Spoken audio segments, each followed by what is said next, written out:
राज्य में 50,000 रुपये के किसान क्रेडिट कार्ड वाले को नहीं मिलेगा प्रधानमंत्री आवास। भारत सरकार ने पूरे देश में करीब 2 करोड़ घर बनाने का लक्ष्य रखा है।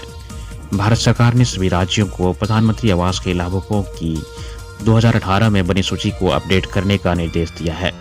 वहीं जिनके पास 50,000 रुपये का किसान क्रेडिट कार्ड होगा उनको पीएम आवास नहीं मिलेगा। झारखंड सरकार ने सभी जिलों के उपायुक्तों को पीएम आवास योजना के लाभुकों का सर्वे करने को कहा गया है। वहीं झारखंड को पठारी राज्यों की सूची से भी बाहर कर दिया गया है। पठारी राज्यों की सूची में अब केवल हिमाचल प्रदेश, उत्तराखंड, जम्मू कश्मीर के साथ लद्दाख है। यहाँ के लाभुकों को प्रधानमंत्री आवास योजना के लिए 1,30,000 रुपये दिए जाएंगे। शेष राज्यों के लाभुकों को 1,20,000 रुपये दिए जाएंगे। अगले 5 साल का लाभुक तय करने के लिए भारत सरकार ने दिशा निर्देश तय किया है। नई दिल्ली रेलवे स्टेशन पर यात्रियों की भीड़ से मची भगदड़, 15 यात्रियों की हुई मौत। नई दिल्ली रेलवे स्टेशन पर शनिवार की रात करीब 9:55 पर यात्रियों के बीच भारी भगदड़ मच गई। इसमें 15 यात्रियों की मौत हो गई। इनमें 11 महिलाएं, 1 पुरुष और 3 बच्चे शामिल हैं। घटना में 10 से ज्यादा लोग घायल हो गए हैं, जिन्हें तत्काल अस्पताल पहुंचाया गया। घटना की सूचना के बाद रेलवे प्रशासन और सुरक्षाकर्मी मौके पर पहुंचे। घटना नई दिल्ली रेलवे स्टेशन के प्लेटफॉर्म नंबर 14 और 15 पर हुई। प्रयागराज जाने वाली 2 ट्रेनों को रद्द होने के कारण स्टेशन पर भारी भीड़ जमा हो गई थी। ट्रेनों के अचानक रद्द होने की घोषणा के बाद यात्री घबरा गए, जिससे अफरा तफरी मच गई और भगदड़ की स्थिति बन गई। हादसे पर प्रधानमंत्री नरेंद्र मोदी ने गहरी शोक संवेदना प्रकट की। उन्होंने सोशल मीडिया एक्स पर लिखा कि यह बहुत दुखद हादसा है। रक्षा मंत्री राजनाथ सिंह ने भी घटना पर दुख जताया। उन्होंने कहा कि रेलवे प्लेटफॉर्म पर भगदड़ के कारण हुई मौतों से बहुत दुखी हूं। जमशेदपुर में हाईवा चालक ने बाइक को रौंदा, पति पत्नी की मौत। जमशेदपुर में एक बार फिर सड़क हादसा सामने आया है, जिसमें पति पत्नी की मौत हो गई। बागबेड़ा थाना अंतर्गत केंद्रीय विद्यालय मोड़ महुआ गली के पास शनिवार देर शाम 9 एंट्री में तेज रफ्तार में दौड़ रहे हाईवा ने बाइक सवार दंपति को रौंद दिया, जिससे सेवानिवृत्त टाटा स्टील कर्मी परसुड़ी प्रथम नगर निवासी देवाशीष चौधरी व पति नुपुर चौधरी की मौत हो गई। घटना शनिवार देर शाम 9:15 बजे की है। जानकारी के मुताबिक जुगसलाई से बाजार कर पति पत्नी बाइक से घर लौट रहे थे। इसी बीच तेज रफ्तार हाईवा चालक ने बाइक में टक्कर मार दी, जिससे दोनों पति पत्नी सड़क पर गिर गए। सड़क पर गिरने के बाद हाईवा ने उन्हें कुचलते हुए भागने लगा, लेकिन लोगों ने कुछ दूरी पर हाईवा को रोक दिया और चालक हाईवा को छोड़कर भागने के प्रयास में था, लेकिन लोगों ने उसे पकड़ लिया। घटना के बाद आक्रोशित लोगों ने रोड जाम कर पुलिस के खिलाफ नारेबाजी की। धनबाद में बिना टिकट के 876 रेल यात्री पकड़ाए, 4,44,000 रुपये की हुई वसूली। धनबाद रेल मंडल में शुक्रवार को बड़े पैमाने पर टिकट चेकिंग अभियान चलाया गया। धनबाद कोडरमा खंड में मजिस्ट्रेट की मौजूदगी में और मंडल के विभिन्न खंडों में टिकट चेकिंग की गई। इस दौरान चंद्रपुरा, डाल्टनगंज, चौपन, बरकाना, सिंगरौली स्टेशनों में जांच की गई। अभियान में 876 यात्रियों को पकड़ा गया, जिसमें बिना टिकट यात्रा कर रहे यात्री, बिना उचित प्राधिकार के यात्रा करने वाले यात्री, बिना बुक किए गए सामान के साथ यात्रा कर रहे यात्री शामिल थे। इनसे 4,44,435 रुपये का जुर्माना वसूला गया। सांसद डॉक्टर निशिकांत दुबे बने प्रवर समिति के सदस्य। लोकसभा अध्यक्ष ओम बिरला ने आयकर विधेयक 2025 की जांच के लिए 31 सदस्यीय प्रवर समिति का गठन किया है। लोकसभा सांसद बैजयंत पाठक को प्रवर समिति का अध्यक्ष नियुक्त किया गया है, जबकि समिति में गोड्डा सांसद डॉक्टर निशिकांत दुबे को सदस्य बनाया गया है। कुल 31 सदस्यों वाली समिति में गोड्डा सांसद का नाम दूसरे नंबर पर है। इस समिति में झारखंड से पलामू के सांसद बीडी राम भी सदस्य बनाए गए हैं। समिति में भरतरी महताब व दीपेंद्र सिंह हुड्डा भी सदस्य हैं।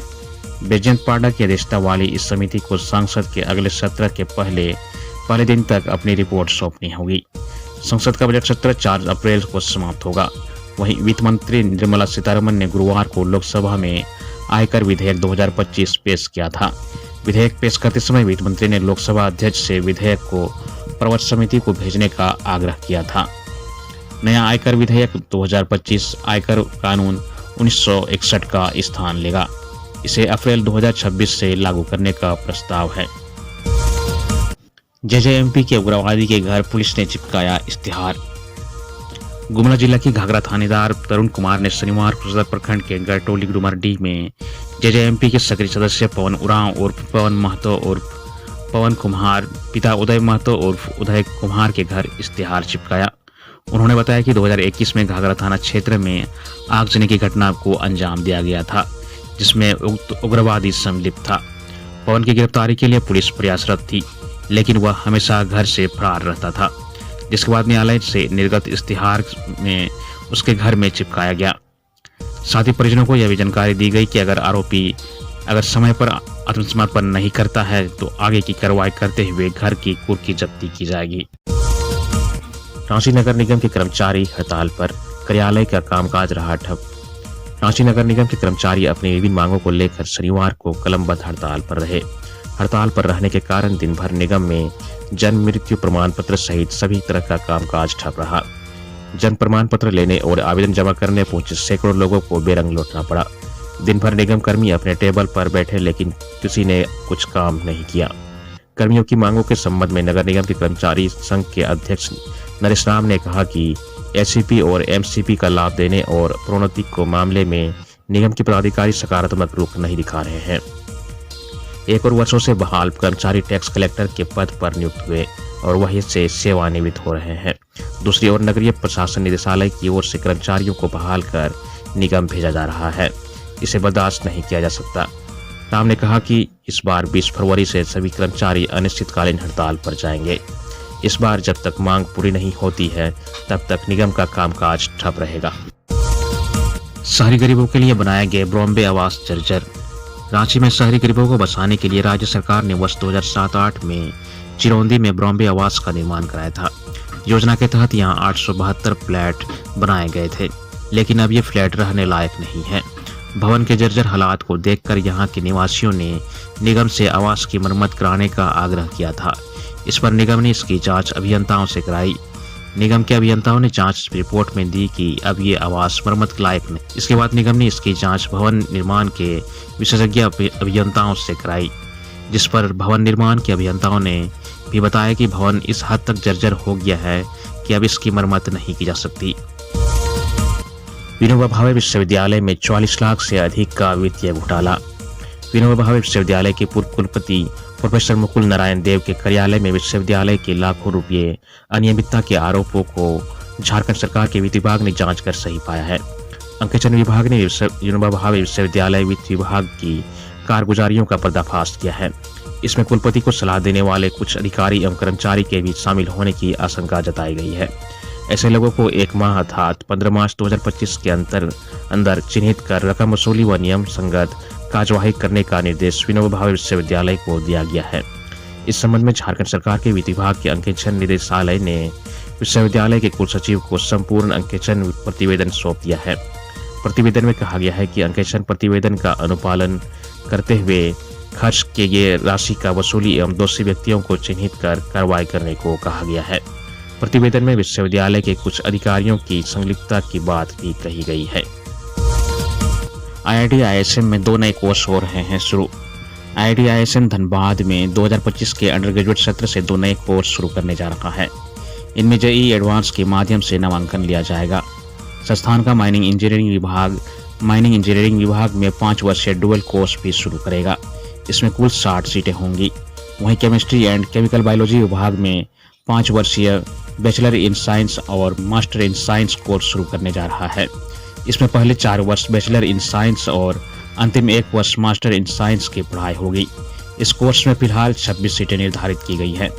इन दोनों नए कोर्स के शुरू होने के बाद संस्थान के अंडर ग्रेजुएट कोर्स में कुल 86 सीटें वृद्धि होंगी। अभी यहाँ यूजी प्रोग्राम में 1125 सीटें हैं, जो नए सत्र में बढ़कर 1211 हो जाएंगी। समुद्री इंटरनेट सुविधा से जुड़ेगा भारत। मेटा कंपनी ने भारत को बड़ी सौगात देने की घोषणा की है। कंपनी ने एक बड़े समुद्री प्रोजेक्ट में भारत को शामिल करने का ऐलान किया है। इस प्रोजेक्ट को प्रोजेक्ट वाटरवर्थ का नाम दिया गया है। इसके तहत दुनिया के 5 महाद्वीपों को समुद्री इंटरनेट केबल के जरिए कनेक्ट करने की योजना है। प्रोजेक्ट की इस दशक के अंत तक चालू होने की उम्मीद है। यह परियोजना अमेरिका भारत संयुक्त नेतृत्व बयान का हिस्सा है, जिसे 13 फरवरी को पीएम नरेंद्र मोदी की अमेरिका यात्रा के बाद जारी किया गया था। प्रोजेक्ट के तहत मेटा इन 5 महाद्वीपों के बीच 50,000 किलोमीटर से भी लंबा अंडर वाटर केबल बिछाएगा, जिसकी लंबाई पृथ्वी की परिधि से भी अधिक है। यह एक बिलियन डॉलर प्रोजेक्ट है। जिसमें कई साल तक निवेश किया जाएगा।